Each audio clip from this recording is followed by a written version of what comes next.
Muy buenos días a todos los amigos de YouTube.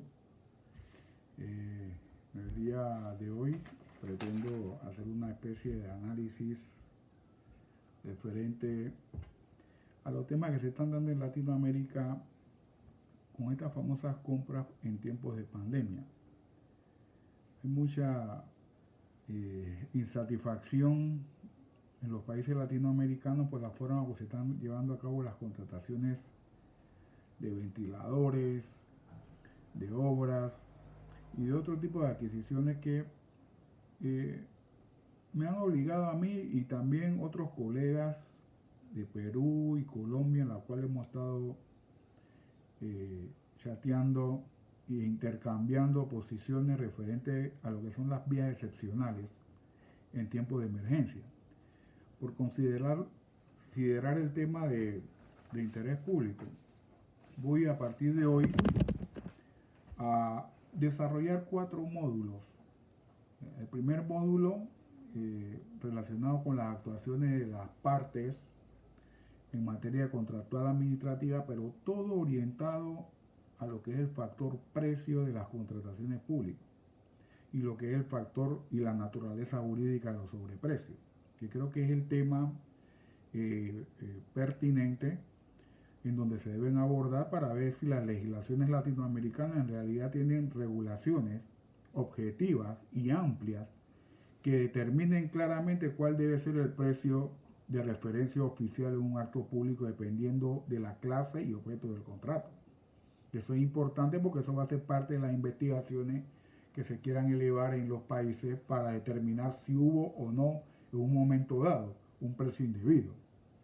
Bien, les recuerdo que me voy a basar en la legislación de la República de Panamá por ser prácticamente el país donde yo vivo, soy panameño, abogado de la República.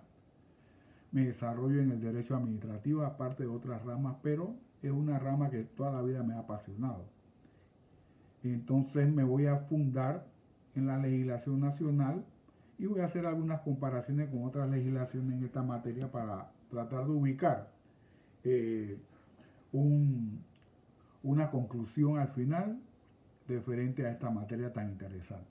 Entonces lo primero que tendríamos que determinar aquí en el primer módulo, que relacionado con las actuaciones de las partes en materia contractual administrativa, es que se comprenda que las contrataciones públicas realícese en cualquier país del mundo. Es un área del derecho que reviste especial importancia para los países, por cuanto es a través de ella que se invierten los recursos públicos en todo el engranaje del Estado. Se invierten en obras, se invierten en servicios, se invierten en suministros, etcétera, etcétera. Entonces, a través de los contratos públicos, es el Estado busca el cumplimiento de sus fines, busca la continua y real y eficiente prestación de los servicios públicos. Pero también se busca a través de las contrataciones públicas la efectividad que deben de tener esos mecanismos. ¿Para qué? Para satisfacer los derechos e intereses de qué? De los administrados. La satisfacción del interés público, que prácticamente que es su columna vertebral. Entonces, sin embargo, yo siempre digo que esa articulación que debe existir entre los fines que tiene el Estado en las contrataciones públicas con la satisfacción de las necesidades colectivas, en realidad no siempre se cumplen a cabalidad. Y no siempre se cumplen a cabalidad, ni como tampoco buscan el bienestar en un momento dado de la comunidad, pues se presentan diversas fenómenos que configuran lo que nosotros denominamos el abuso o el desvío de poder, calificados comúnmente como prácticas colusivas o corruptas, y que son la representación, diría yo, de la prevalencia de intereses particulares sobre el interés general de las personas. Esas prácticas colusivas o corruptas, como se conocen en algunos países también, pueden ser de diversos factores.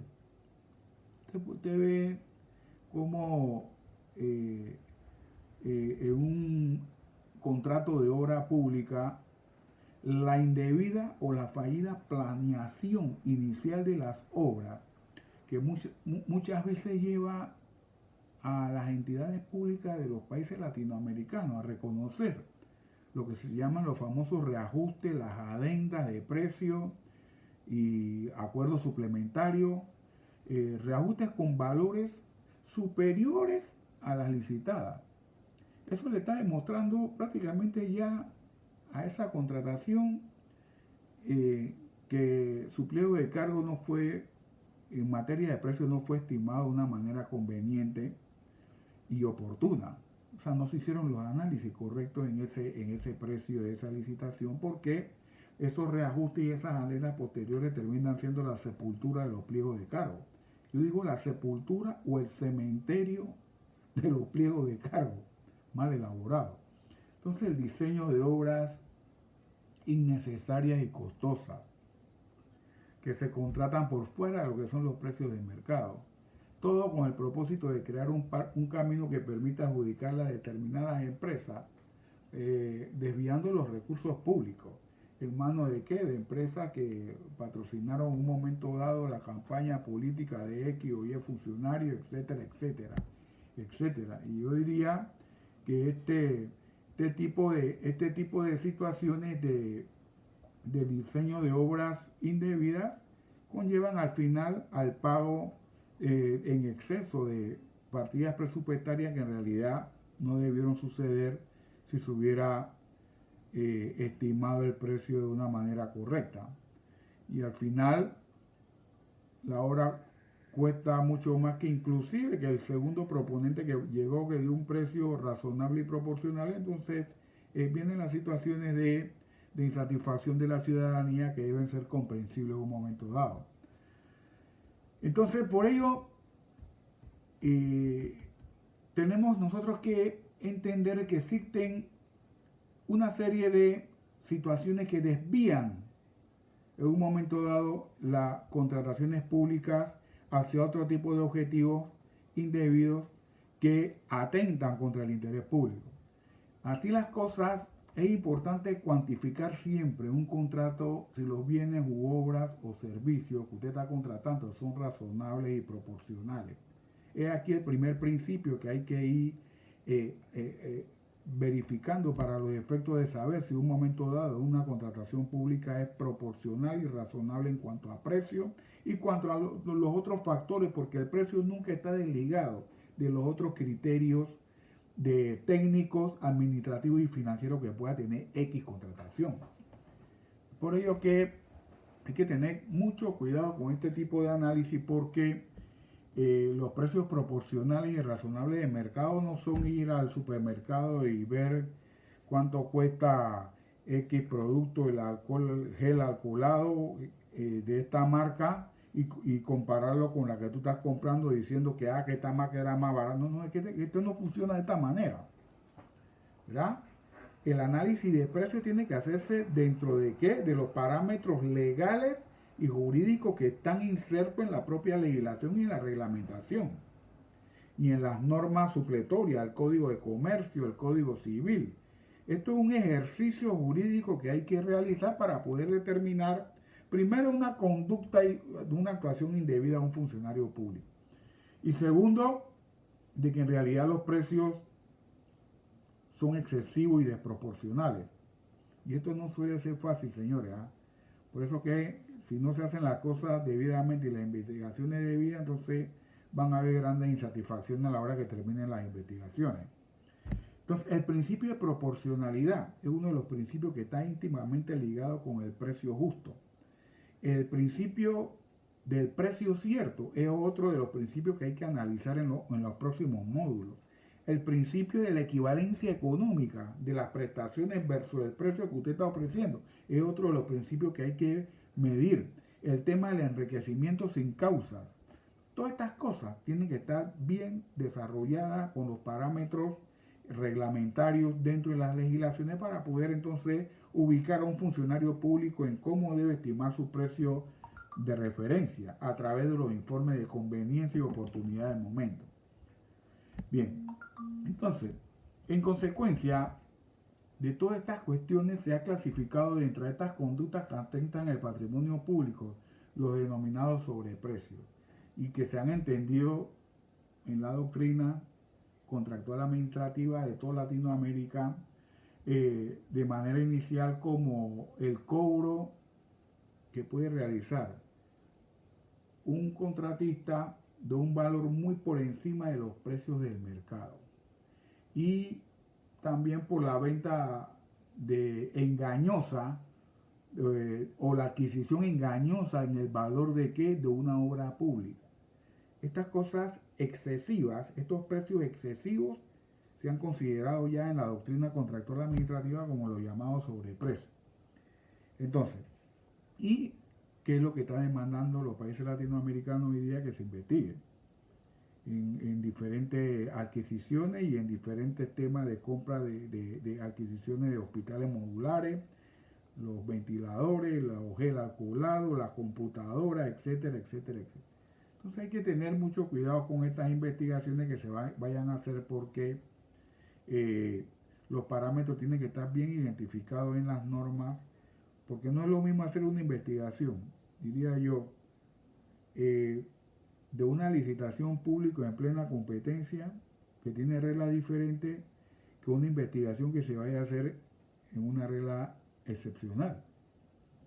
Ojo, una cosa es una investigación de una licitación pública mediante la regla general contratada efectivamente, y otra cosa es la contratación que se hace por vías excepcionales. En todas las ramas del derecho, señores, existen vías excepcionales. En materia comercial existen excepciones. En materia procesal civil existen una serie de excepciones que están detalladas en el Código Judicial. En materia contractual administrativa existen excepciones a la regla general que le permiten a las entidades públicas activar las contrataciones directas. Nosotros tenemos el artículo 73 de la Ley de Contrataciones Públicas, en donde se establecen claramente cuáles son las causales para activar el procedimiento excepcional. En términos normales, no en términos de pandemia. Ahí usted encuentra en el numeral 2 que existe la causal cuando hubiera urgencia evidente.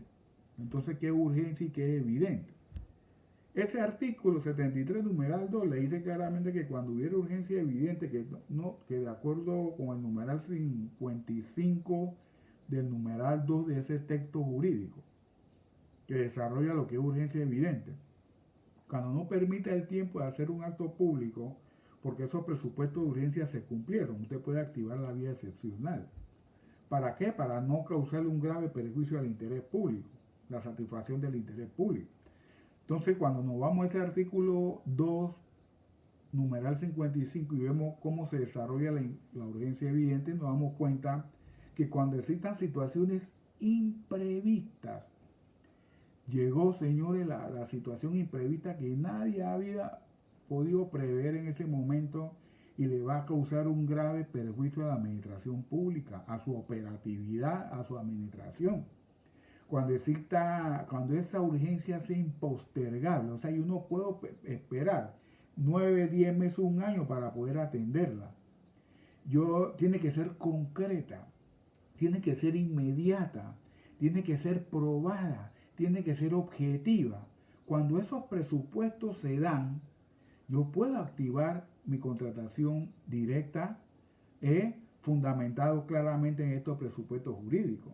Y el Estado debe comprender que si no actúa con tiempo prudencial puede causarle un grave perjuicio al interés público. Lastimosamente, esa es una regla que existe en nuestro país, un huracán. Yo recuerdo el tema lo dije también en nuestra grabación anterior, que si no la han visto, ustedes pueden ver cómo se analizó el tema de la emergencia que hay, que cuando por allá por los tiempos el presidente Ernesto Valladares, que la guerrilla de la FARC se querían cruzar la frontera de Darién, ahí se activó una emergencia. y se activó un acto administrativo para atender la emergencia en ese momento de que había un problema fronterizo y que había que atender con urgencia. Son situaciones, un huracán, la secuela que puede dejar dejó el huracán Juana en su momento en Centroamérica, que afectó también a Panamá, también se activó la emergencia. Ahora con la pandemia, lógicamente es un hecho público y notorio no solamente de nuestro país, es del mundo. Se activó una emergencia. Entonces son situaciones que se dan y que las normativas tienen que ser flexibles para poder atenderla en tiempo prudencial, porque es el grave perjuicio que se le puede causar, inclusive atenta contra la vida. Bien, entendido eso, debemos entender que sí se puede activar una urgencia evidente dentro de los ordenamientos jurídicos de los países. Entonces, ¿cuál es el alcance de esto? Bueno, unos países tienen reglas y tienen altamente reglamentadas sus contrataciones directas. Es más, tienen reglamentos especiales en materia contractual administrativa. En algunos países, como en Colombia, te reglamentan el procedimiento de invitación cuando hay urgencia evidente, por lo menos para cumplir con el principio de competencia. En otros países no existe procedimiento de invitación. En nuestro país no existe procedimiento de invitación. Te lo digo porque si revisamos el ordenamiento jurídico, es una de las falencias de las tantas que hay que afectan el tema procedimental.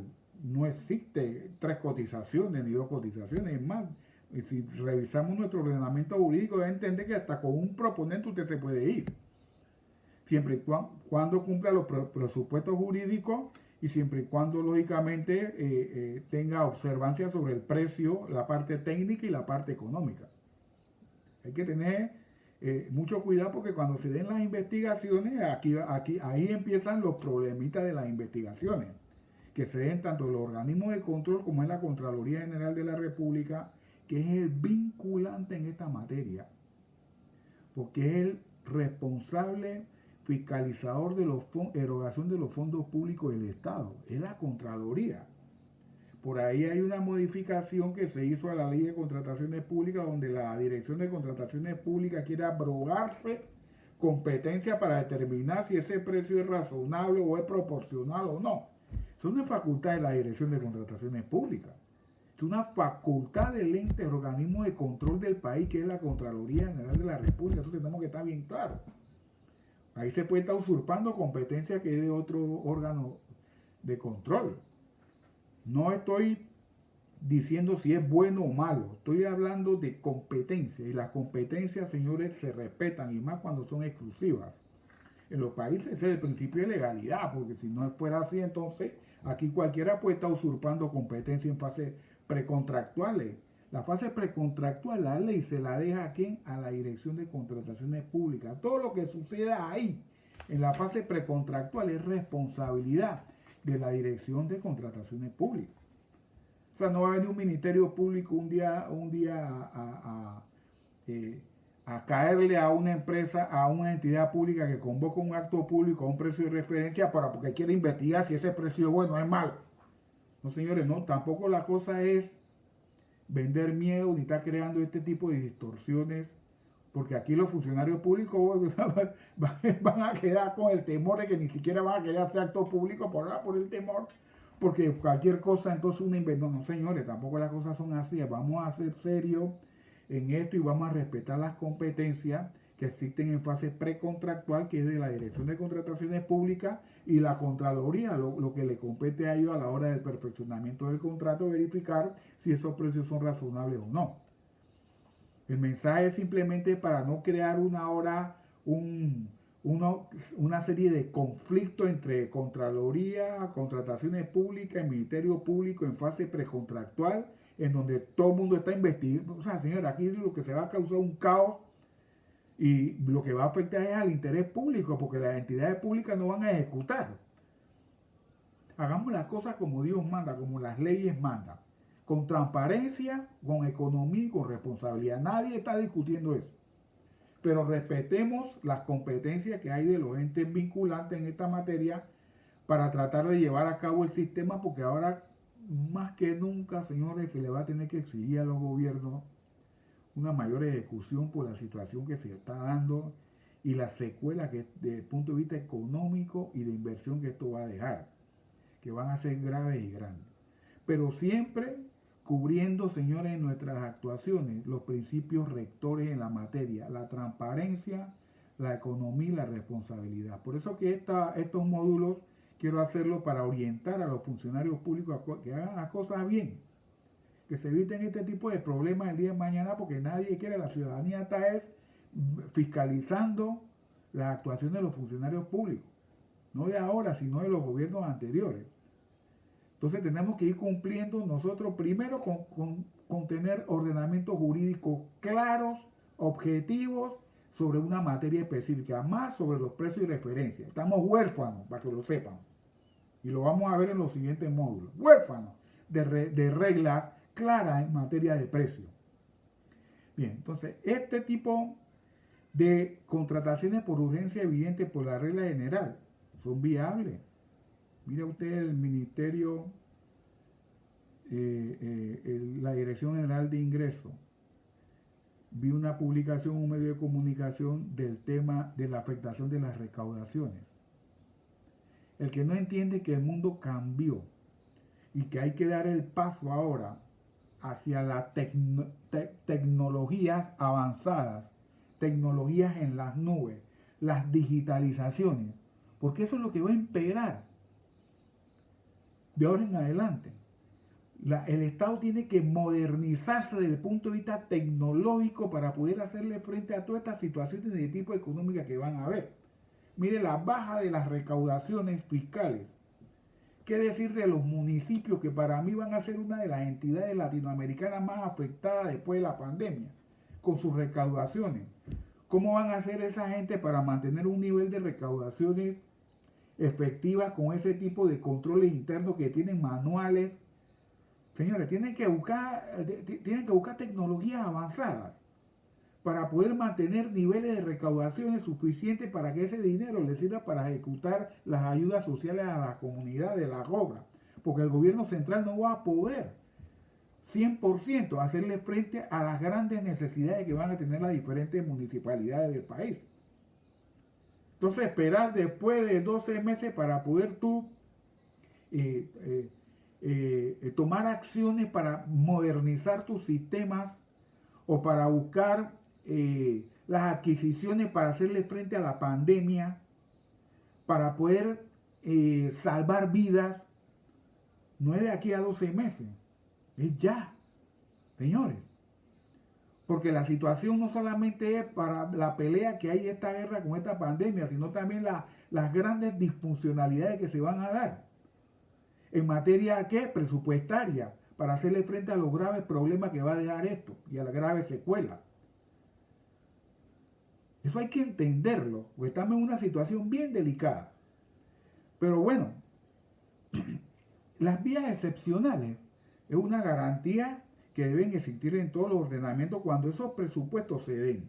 Hay otros presupuestos jurídicos cuando usted quiera prorrogar un contrato, cuando el Estado quiere arrendar un bien, que también son necesarias que existan cuando hay cierto grado de exclusividad dentro del mercado de un producto, que no hay más nada. ¿Usted para qué va a hacer un acto público? A perder tiempo ahí de personal, costo y todo, si solamente hay uno en el mercado. Entonces, esta situación hay que comprenderla porque las excepciones son reglas que existen en todos los países y que son importantes que existan para poder satisfacer necesidades colectivas. Le decía yo que el artículo 73 tiene las causales para contratar directamente. El 74 solamente le exige a usted en nuestra legislación. Usted debe presentar un informe técnico oficial fundado cada vez que quiera contratar. Ahí usted va a poner por qué no puede esperar el tiempo para elevar una convocatoria pública, por qué con ese proveedor. Fíjese, por eso que le digo que en nuestro ordenamiento jurídico pareciera que orienta que usted puede contratar con ese solo proveedor. Si tiene la partida presupuestaria suficiente, si los antecedentes del proyecto, si tienen todas las aprobaciones de los entes vinculantes en materia de aprobar ese proyecto y que te hayan aprobado con ese proveedor. Por ejemplo, en los municipios, los acuerdos municipales previos. para entonces activar el procedimiento excepcional. Lógicamente en ese procedimiento como funcionario público hay que cubrir muy bien a través de los informes de mercado de conveniencia y oportunidad que ese precio es razonable. Empezar por ahí, que desde el punto de vista técnico esa empresa cumple técnicamente con lo que yo aspiro a tener para poder afrontar mi situación de urgencia. Bien, la ley obliga a hacer un anuncio de procedimiento excepcional, pero ojo, la ley obliga en el artículo 75 a hacer un anuncio de la intención de acogerse a procedimientos de selección de contratistas en dos presupuestos, en el numeral 1 y en el numeral 4. Esa es la intención de acogerme a esos dos numerales. Tengo que publicarlo en el sistema de Panamá Compra cuando se den situaciones de adquisiciones o arrendamiento de bienes que el Estado quiera hacer en un momento dado, los obliga a que ese numeral, y cuando existan simples prórrogas que excedan de $300,000, usted puede activar su intención de contratación en el sistema. Y si existe, fíjese, dice que si existe alguien que diga, no, pero yo también quiero participar, que ustedes me consideren a mí mi propuesta. Ahí mismo en ese artículo dice que no, que usted puede fundamentar por las cuales razones usted quiere contratar con el otro y sin necesidad de elevar un acto público. En pocas palabras, la propia norma está orientando a que sea con uno. Al final le dice, no obstante, toda contratación directa debe ser publicada. O sea, para mí son los otros numerales que tiene que cumplir con el procedimiento de publicación de su contratación directa antes de pedirle al ente vinculante, que es el que autoriza la contratación directa. Antes de eso, usted tiene que subir la propuesta del proponente que usted ha escogido. Fíjese que no habla de procedimiento de invitación, como si lo tiene la legislación colombiana, como lo tienen otras legislaciones que te obligan a cumplir un procedimiento, ¿verdad? O sea, aquí pareciera que las normas son sumarias y expeditas. Con un solo proveedor que tú escogas, tú te podrías ir. Ahí vienen las grandes distorsiones que hay en nuestro ordenamiento jurídico, señores. Por eso es que ustedes ven que hay, cada vez que me entrevistan en los medios de comunicación, yo soy de los que piensa de que esto hay que ir abonando el camino hacia la integridad a través de lo que es la sustancia de las reglamentaciones, de las mismas normas, que sean claras en esta materia, porque todos estos problemas que surgen son producto de esto. ¿Bien?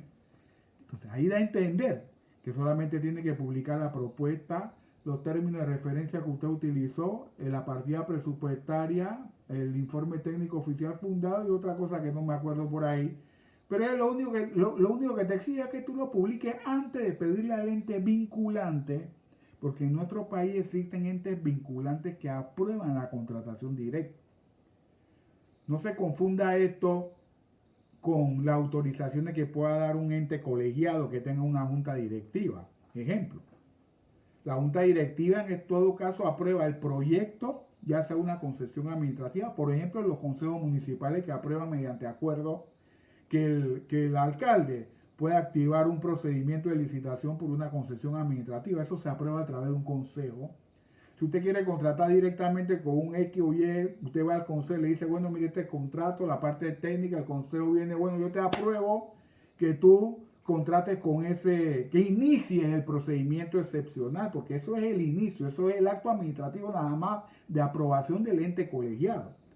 Pero la autorización de la contratación directa tiene que iniciarlo el alcalde o el funcionario público de la entidad autónoma que tiene junta directiva. Tiene que activarlo. ¿Cómo? Cumpliendo con lo que dice el artículo 73 al 75, 76, 78. Tiene que activarla, tiene que pedirle al ente rector de acuerdo a la cuantía, creo que hasta $300,000 que da la autorización para contratar directamente la Dirección de Contrataciones Públicas. Si es hasta 3 millones, el ente vinculante autorizado para aprobar una contratación directa en nuestro país es el Consejo Económico Nacional. Y si sube de 3 millones, el ente autorizado para la contratación directa es el Consejo de Gabinete. Entonces, cuando tú cumples con todos esos procedimientos precontractuales, todavía no tienes contrato. Tu contrato es aquel que surge después que el Contralor General de la República perfecciona el contrato. Es ahí donde esa contratación tiene verdadera efectividad. Es efectiva porque existe un contrato público debidamente perfeccionado. Mientras esa perfección no se dé, ninguna de estas autorizaciones tiene ningún tipo de vínculo jurídico. Podrán ser cuestionadas porque son actos administrativos y podrán ser cuestionadas a través de los entes de control que existan para demandar los actos administrativos, una acción de reclamo, un tribunal administrativo, una sala tercera de la Corte Suprema de Justicia. Bueno, habrán organismos de control que tienen que ver directamente con actos administrativos que se surtan, y dependiendo de que si son actos administrativos que ya no admiten recursos y son competencia de la sala, podrán ser conocidos allá, dependiendo del tipo de acto que se dé. Pero lo que le da la validez, la efectividad a la ejecución de un contrato es que esté perfecto, que haya sido debidamente primero formalizado por las partes, porque aquí en Panamá existen dos figuras, la formalización y el perfeccionamiento del contrato. Aún formalizado el contrato y no se perfecciona, no va a tener ninguna validez, porque el que le da la perfección a través del refrendo es el Contralor General de la República. Eso tiene que entenderse perfectamente a la hora de cualquier tipo de investigación que se quiera hacer. El contrato es perfecto y tiene efectividad a partir de una fecha, una vez que el Contralor General de la República lo refrende. Y ese contrato tiene que ser registrado en el sistema de Panamá Compra para cumplir el principio de publicidad. Esa es otra. Si no cumple con eso, entonces ¿cómo entra en efectividad? ¿Bien? La publicidad es importantísima en esta materia. Entonces, yo quería hacer este espacio para tener claro que a la hora de cualquier investigación sobre este tema de sobreprecio, y no se van a dar investigaciones primero por entes competentes en la fase en que se encuentra la situación. Segundo, tienen que hacer investigaciones dependiendo de si es una vía excepcional, qué reglas imperan aquí, y si es una regla general, qué reglas imperan acá. ¿Ok? Entonces, entendiendo esto, yo quería decirles que al ser el sobreprecio uno de los fenómenos que más ha venido minando las arcas públicas, es de suma importancia que nosotros, a través de estos próximos módulos que vamos a analizar, estudiar a través de la presente investigación que hemos hecho también, las situaciones que pueden dar lugar al tema del sobreprecio, y también conocer a profundidad las siguientes interrogantes para poder tener una conclusión todos, ciudadanos, abogados, órganos, entidades públicas, clara hacia dónde es que queremos ir con estas investigaciones. La primera pregunta que podría surgir es: siempre que se cobren, se presenten en un acto público específico cobros por encima del valor de los precios de mercado, tenemos que decir que hay sobreprecio. Ojo. Ese es el objetivo que estamos buscando con estas investigaciones. Esta es una de las preguntas que tenemos que, después que terminemos los 4 módulos, estar bien claro de que si siempre que se den ese tipo de cobros excesivos dentro de una contratación específica, tenemos que finalizar concluyendo que hay sobreprecio. La otra pregunta: ¿es posible que se den sobreprecios dada la legislación actual vigente en nuestro país y los vacíos legales que se vislumbran y que se observan desde la Ley de Contrataciones Públicas y su reglamento, y auxiliarmente a las normas auxiliares, llámese Código Civil, llámese Código de Comercio, etcétera, etcétera? ¿Es posible que con ese ordenamiento jurídico, esa soberanía jurídica que tenemos nosotros, podemos evitar a través de esas normas y esas reglas que no existan sobreprecios. O es necesario y urgente modificar nuestras normas, crear una ley especial o hacer una reglamentación clara, completa, objetiva en lo que es la materia de cómo se deben estimar los precios de referencia. ¿Cuáles son los mecanismos que hay que utilizar? ¿Ah?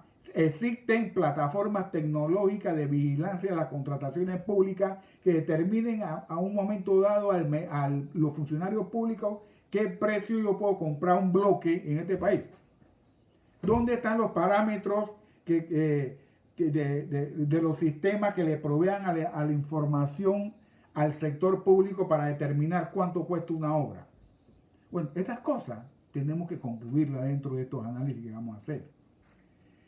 ¿Qué acciones deben emprender las entidades públicas, los organismos de control del país? ¿Qué acciones son las que deben utilizar cuando este evento de sobreprecio se presenta? ¿Y en qué fase? ¿Cuál es el papel que han cumplido los entes de control en nuestro país al respecto del sobreprecio que se da en las contrataciones públicas? Llámese ANTAI, llámese Contraloría, llámese todo lo de la Transparencia Internacional, llámese cuál es el papel de los medios de comunicación que están haciendo su trabajo, denunciando cada vez que ven una situación anómala. Y esto no debe entenderse, señores, como sino que, bueno, pues la ciudadanía es la fiscalizadora. ¿Quién más que le toca al ciudadano que es el que debe recibir la satisfacción esta de un hospital, de una ayuda social, de una atención a los problemas más vulnerables del país, que son los ciudadanos, que son los mayores fiscalizadores? Por eso que los sistemas tienen que ir orientados al ciudadano, que es el mayor fiscalizador. Los sistemas contractuales administrativos de los países que son oscuros, que anda con el escondidijo, que no quiere que vean esto, que lo otro, son los sistemas más vulnerables a la corrupción. Sumada que las contrataciones públicas son las más vulnerables a la corrupción. Imagínense sin la falta de sistemas que provean información al público para ganar mayor confianza de la ciudadanía en las cosas, cómo se están haciendo y cómo se están manejando nuestros dineros, nuestros impuestos. Señor, que siento que aquí hay una apreciación equivocada. Mientras más ocultismo exista en materia contractual administrativa, más problemas van a tener. Entiéndanlo. Entonces, ¿cómo se resarce? Otra pregunta: ¿cómo se resarce el erario público ante un daño causado por un sobreprecio en una contratación estatal? ¿Cómo resarce el Estado ese daño? ¿Qué ha dicho la jurisprudencia panameña y también la jurisprudencia comparada de las altas Cortes Supremas de Justicia latinoamericanas y de nuestro país referente al tema del manejo del sobreprecio? Es posible y es necesario, señores, concluir en modificaciones legislativas u otras sugerencias de tipo de vista tecnológico frente a las grandes disfuncionalidades que se van a dar a través de una investigación para determinar si hay un sobreprecio o no. Entonces, estas preguntas yo tengo el objetivo de aclararlas en los próximos módulos que vamos a ver. Este era el primer módulo con el propósito de tener una idea más o menos de a qué nos vamos a enfrentar y cuáles deben ser las actuaciones. Pero los siguientes módulos vamos a entrar ya a lo que es el alcance interpretativo del factor precio dentro del contrato público, que será el módulo 2, y que me propongo subir dentro de los próximos días. Así que yo les agradezco mucho su atención. Les pido disculpas por cualquier confusión que mi planteamiento, mi apreciación hayan esbozado dentro de este análisis. Pero bueno, yo me emociono hay veces mucho con estas cosas y cometo también, sé reconocer que cometo mis errores, pero creo que estamos bastante orientados a lo que está sucediendo en el país y todo, señores, todo tiene que hacerse siempre atendiendo la legislación vigente de cada país. Muchas gracias y entonces nos encontramos en el módulo 2, que es el factor precio dentro de los contratos públicos. Saludos y muchas